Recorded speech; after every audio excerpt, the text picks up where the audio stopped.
आपलं मनोगत व्यक्त करावं। आदरणीय माजी आमदार मोहन अण्णा हंबर्डे साहेब।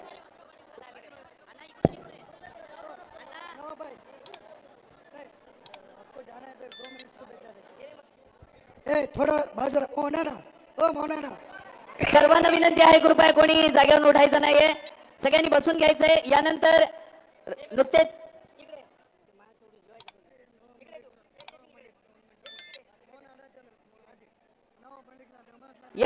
अण्णाचं मनोगत आपल्याला ऐकायचंच आहे, पण तत्पूर्वी महाराष्ट्र राज्याचे माजी मंत्री सन्माननीय नवाब मलिक साहेब यांना विनंती आहे की ते आपले विचार व्यक्त करतील। मी तशी त्यांना विनंती करतोय। मलिक साहेब चला चला चला चला बस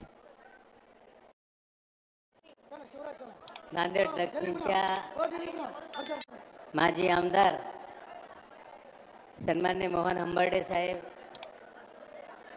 वैशाली चव्हाणताई, गफ्फार खान पठाण साहेब, असंख्य कार्यकर्ते यांच्या पक्ष प्रवेश सोहळ्याला उपस्थित राष्ट्रवादी काँग्रेस पक्षाचे राष्ट्रीय अध्यक्ष, महाराष्ट्राचे लाडके उपमुख्यमंत्री आदरणीय अजितदादा पवार साहेब, ज्यांनी नांदेड जिल्हा राष्ट्रवादीमय बनवण्याचा संकल्प घेतलेला आहे,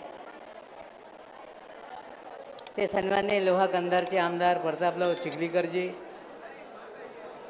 ज्यांचा पक्ष प्रवेश झालेला आहे ते मोहन हंबर्डे साहेब, काळे साहेब आमदार, सतीश चव्हाणजी, मंचावर उपस्थित सर्व सन्माननीय माजी आमदार, पक्षाचे जिल्हा अध्यक्ष धर्माधिकारीजी, सर्व पक्षाचे नेते मंडळी आणि या कार्यक्रमाला उपस्थित सर्व बंधू आणि भगिनींनो, निश्चित रूपाने महाराष्ट्रामध्ये महायुतीच्या सरकार असताना महाराष्ट्रामध्ये एक वेगळा विचार घेऊन महाराष्ट्रामध्ये कार्यरत असताना राष्ट्रवादी काँग्रेस पक्षाचे नेते आदरणीय अजितदादांनी स्पष्टपणे नेहमीच सांगितलेलं आहे की राष्ट्रवादी काँग्रेस पक्ष कोणाच्या युतीमध्ये असेल,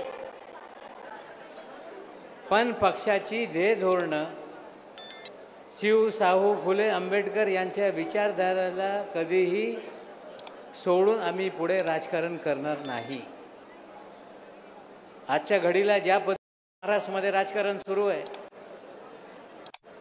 सर्व पक्षाच्या कार्यकर्त्यांना वाटतं की एखादा दमदार नेत्याच्या नेतृत्वाखाली महाराष्ट्रामध्ये कामगिरी करायचीच आहे।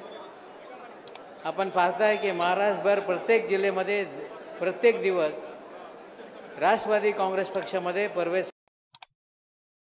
असतील। आज परभणीमध्ये आपण 18 माजी नगरसेवक, त्याच्यात 12 काँग्रेसचे नगरसेवक आहे, 6 राष्ट्रवादी काँग्रेस पक्षाचे पवार साहेबांचे नगरसेवक, म्हणजे बरेच लोक या महाराष्ट्रामध्ये कोणाकडे बघत असतील ते अजितदादाकडे लोक बघत आहे। कारण अजितदादांनी कधी ध्येय धोरणं सोडली नाही। राष्ट्रवादी काँग्रेस पक्षाची जे विचारधारा आहे ते विचारधारेला धरून आम्ही पुढे राजकारण करू ही भूमिका घेऊन महाराष्ट्रामध्ये राजकारण करताय। मी गफ्फार खान असतील, चाऊस साहेब असतील, जे असंख्य अल्पसंख्याक समाजातले नेते कार्यकर्ते या पक्षामध्ये प्रवेश घेत आहेत, त्यांचे स्वागत करत असताना इतकंच सांगू इच्छित की राष्ट्रवादी काँग्रेस पक्ष हे धर्मनिरपेक्ष समाजतांत्रिक व्यवस्थेपासून कधीही दूर जाणार नाही। या प्रकारचं राजकारण आम्ही निश्चित रूपाने कर हंबर्डे साहेब पक्ष प्रवेश घेतलेला, असंख्य कार्यकर्त्यांनी पक्ष प्रवेश घेतलेला आहे, त्या सगळ्यांच्या मनापासून स्वागत करून माझे 2 शब्द संपवतो। धन्यवाद। जय हिंद, जय महाराष्ट्र।